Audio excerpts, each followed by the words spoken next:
Hello बच्चों, let's read the question. A ray of light passes through two slabs of same thickness. Okay. In the first slab, and one waves are formed, and in the second slab, and two waves are formed. Find the refractive index of second medium with respect to the first medium. चलिए, ये हमारे पास question है, इसको start करते हैं solve करना। Let us start solving it from the key concept. इसको हम की कॉन्सेप्ट से स्टार्ट करते हैं।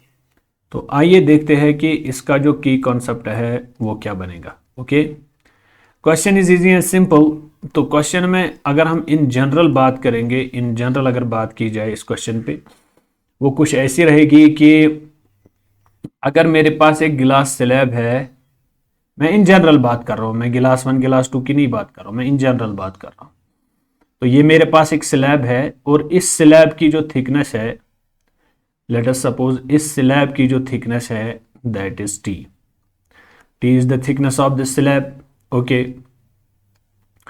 तो अगर मैं इस स्लैब की बात करूं, कोई वेव आ रही है, लेट अस सपोज मैं यहां से एक वेव दिखा रहा हूं और जो वेव इस स्लैब में जो है पास कर रही है, ट्रैवल कर रही है, तो अगर हम देखेंगे कि इस वेव को कितनी डिस्टेंस ट्रैवल कर रही है, सिंपल माना में हम ये समझेंगे कि इस वेव को जो डिस्टेंस ट्रैवल कर रही है that is equal to thickness of the glass slab.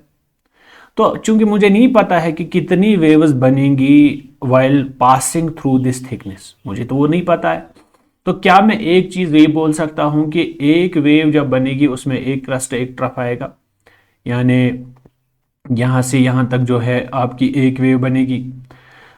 तो क्या मैं बता सकता हूं कि लेट अस सपोज मैं ऐसे भी दिखा सकता हूं कि ये मेरी एक वेव निकल के आ जाएगी, ओके, यहां से यहां तक, जिसमें आपका ये पॉइंट और ये पॉइंट जो है इन फेज रहेगा। लेकिन यहां पे जरूरत नहीं है इन चीजों को बोलने की, लेकिन जनरल में, इन जनरल अगर मैं बात करूं तो मैं ये बोल सकता हूं कि अब जितने भी वेव्स बनेगी, अब लेट अस सपोज मुझे नहीं पता कितनी वेव्स बन गई, तो मैं इन जनरल लिख सकता हूं कि जितनी वेव्स बनेंगी उसको मैं मल्टीप्लाई करूंगा एक वेव लेंथ के साथ, तो वो होगी बराबर thickness of the glass slab.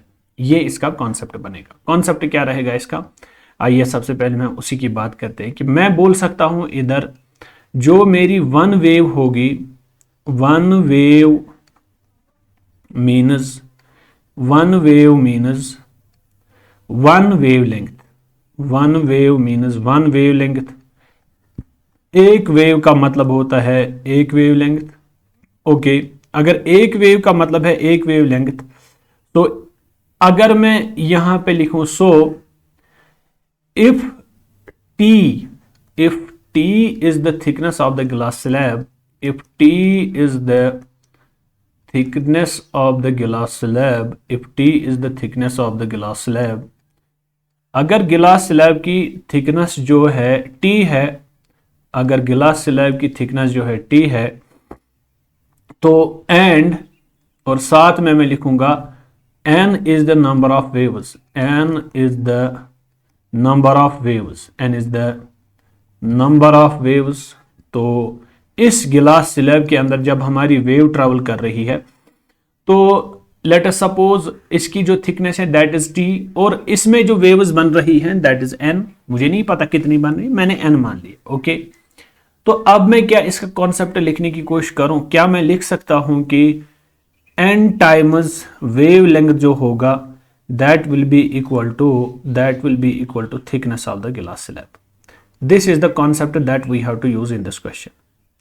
क्या मैं एक चीज बोल सकता हूं कि जितनी नंबर ऑफ वेव्स होंगी उसको मैं मल्टीप्लाई कर रहा हूं एक वेव लेंथ के साथ, वो thickness of the glass slab के बराबर होगा, और वही आ सकता बराबर कि जो मेरी वेव लेंथ है this is equal to thickness of the glass slab divided by number of waves N. तो क्या मैं इस वेव लेंथ को लिख सकता हूं, this is simply inversely proportional to wave length number of waves in the glass slab, या directly proportional to 1/n, ये भी कह सकते हैं। ओके, नाउ अगर हम नेक्स्ट पोर्शन की बात करेंगे, यही सिनेरियो किस में दिखाई देता है कि जो वेव लेंथ होती है, जो हमारी वेव लेंथ होती है that is also inversely proportional to refractive index. Wavelength भी हमारी किसके बराबर होती है? Inversely proportional to refractive index के बराबर जो है होती है। क्योंकि ये चीजें हमें पता है कि एज वी पीपल नो कि रिफ्रैक्टिव इंडेक्स जो होता है this is equal to speed of light in vacuum divided speed of light in the medium. तो सॉरी, सी ना लिख के मैं यहाँ पे वी लिखता हूं। तो एज वी नो कि c is equal to nu lambda, तो चूंकि ये कांस्टेंट होता है तो क्या मैं एक चीज लिख सकता हूं कि refractive index is inversely proportional to, यानी फ्रीक्वेंसी इनटू लैम्डा। फ्रीक्वेंसी भी कांस्टेंट रहती है, मीडियम टू मीडियम चेंज नहीं करती है। तो इसका मतलब हम ये लिख सकते हैं फाइनली कि refractive index is inversely proportional to wavelength. Okay, तो हमारी कुछ रिलेशन यहाँ पे निकल के आ गई हैं। अब हम इसी चीज को आगे सॉल्व करने की कोशिश करते हैं। वो ये रहेगा कि अगर मैं लिखूं now as from the given question, क्या मैं लिख सकता हूं कि जो मेरी वेवलेंथ है that is directly proportional to 1/n के डायरेक्टली प्रोपोर्शनल टू है। लेकिन ये n क्या है इस वक्त ये n है नंबर ऑफ वेव्स भी, और अगर मैं इसको नंबर ऑफ वेव्स ना बोल के रिफ्रैक्टिव इंडेक्स से रिलेट करूं तो दोनों माना में सही रहेगा। ओके, तो as thickness of the glass slab T, thickness of the glass slab is same. जब thickness of the glass slab same है तब हम ये लिख सकते हैं कि जो हमारी वेवलेंथ है that is inversely proportional to number of waves. Okay, तो क्या मैं लिख सकता हूं λ1/λ2 is equal to refractive index n2/n1, ये भी हम लिख सकते हैं। या हम ये भी बोल सकते हैं कि number of waves in slab second divided by number of waves in slab first. Now अगर हम यही बात अब करेंगे फॉर रिफ्रैक्टिव इंडेक्स, अगर रिफ्रैक्टिव इंडेक्स की बात की जाए, रिफ्रैक्टिव इंडेक्स के केस में हम क्या लिखेंगे?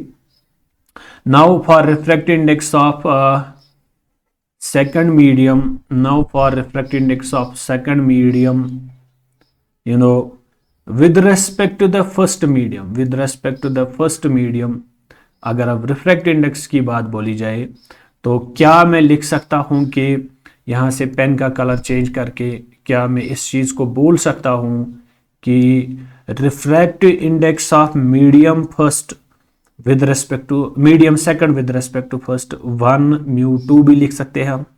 This will be equal to λ1/λ2, और इसको मैं नंबर ऑफ वेव्स के साथ रिलेट करके भी ऐसे भी बोल सकता हूं कि this will be equal to n2/n1। और चूंकि मुझे क्वेश्चन में दिया गया है कि n1 वेव्स आर फॉर्मड, यहां ये n1 वेव्स है, तो इसको मैं रिफ्रैक्टिव इंडेक्स के साथ जब रिलेट करता हूं तो रिफ्रैक्टिव इंडेक्स जो होगा that will be μ2/μ1 जो है this will be equal to λ1/λ2, this will be equal to n2/n।